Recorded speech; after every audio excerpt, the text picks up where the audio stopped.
High বন্ধুগণ, fridge এখন মানুষের একটি শৌখিন এবং বিলাসী পণ্য হয়ে গেছে। কারণ আগে কোনো এলাকায় একটি ফ্রিজ খুঁজে পাওয়াটাই দুষ্কার ছিল। হয়তো ঢাকাতে যারা ছিল তারা বাসায় কিছু কিছু বাসায় ফ্রিজ ছিল, এবং ফ্রিজ সব বাসায় ফ্রিজ হয়ে যাওয়ার পরে কারণে কিছুটা প্রবলেম হচ্ছে আমার কাছে বেশি যেটা মনে হচ্ছে। আগে গরিব মানুষ বছরে কুরবানি হলো ৫-১০ কেজি গরুর গোশত পাইতো। এখন সব গরুর গোশত ফ্রিজে ঢুকে যায়, এবং কুরবানি আসলে তো ফ্রিজের দাম আরও বেড়ে যায়। আসলে এখন গরিবের চাইতে ফ্রিজে ঢোকার মাংস বেশি হয়ে যায়। তাই ফ্রিজ হয়েও গরিব মানুষের জন্য কষ্টকর হয়ে গেছে। আর বিশেষ করে ফ্রিজের কারণে আমার কাছে মনে হয় গরুর গোশতের দাম বেড়ে গেছে। কারণ এখন অনেক যাদের সামর্থ্য আছে গরুর রান সিনা সব নিয়ে এসে ফ্রিজে ভরে, প্রতিদিন বউ রান্না করে খাওয়ায় আর ঘরে বসে বসে খায়। গরিবরা তার সামর্থ্য হয় না আর কিনতেও পারে না। আসলে আমার ভাগ্নি যে আমার জন্য ফ্রিজ কিনে দেখা হলো। আসলে ফ্রিজের এখন যে বাহারি ফ্রিজ, তবে ফ্রিজের দাম অনেক বেড়ে গেছে।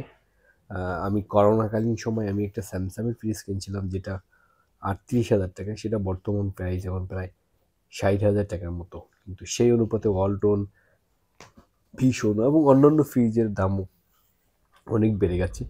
আগে শুনতাম যে ১৫-২০ হাজার টাকা হলে ভালো ফ্রিজ কেনা যায়। এখন আপনাকে ভালো ফ্রিজ কিনতে হলে মিনিমাম ৩০-৩৫ হাজার টাকা লাগে। তাছাড়া তো আরও বড় বিলাসিকতা সেটা তো বাদই দিলাম। তাই যে জিনিসের চাহিদা বাড়ে সেই জিনিসের দাম বাড়ে, এটা আমি অর্থনীতি স্টুডেন্ট ছিলাম। অর্থনীতিতে এটা সংজ্ঞা আছে বা সূত্রই বলে যে যে জিনিসের চাহিদা বৃদ্ধি পায় সেই জিনিসের দাম সবসময় বৃদ্ধি পায়। তাই ফ্রিজ এখন প্রতিটি মানুষের শৌখিনতার প্রতীক হয়েছে। প্রতি বাসায় একটা করে ফ্রিজ আছে, এবং তার কাছে ফ্রিজ না থাকলে অন্যের বাসায় যেয়ে কিছু রাখবো সেইটা বিভিন্ন বিষয় টিষয় থাকার কারণে এখন সবাই কম বেশি ফ্রিজ কিনে, এবং এটা একটি প্রয়োজনীয়। কারণ আপনি কোনো মাছ মাংস রাখলে অন্য বাসায় যাওয়া বা মানুষকে বিরক্ত, এটা এখন আর সমাজে খায় না। তাই দাম যতই হোক না কেন, শৌখিন জিনিস বা ঘরের প্রয়োজনীয় জিনিস সবসময় প্রয়োজন। তাই সমাজের এবং সমাজ ব্যবস্থার সাথে সাথে তাল মিলিয়ে রাখতে হলে আপনাকে যেটা প্রয়োজন সেটা যত টাকাই হোক না কেন সেটা ক্রয় করতে হবে।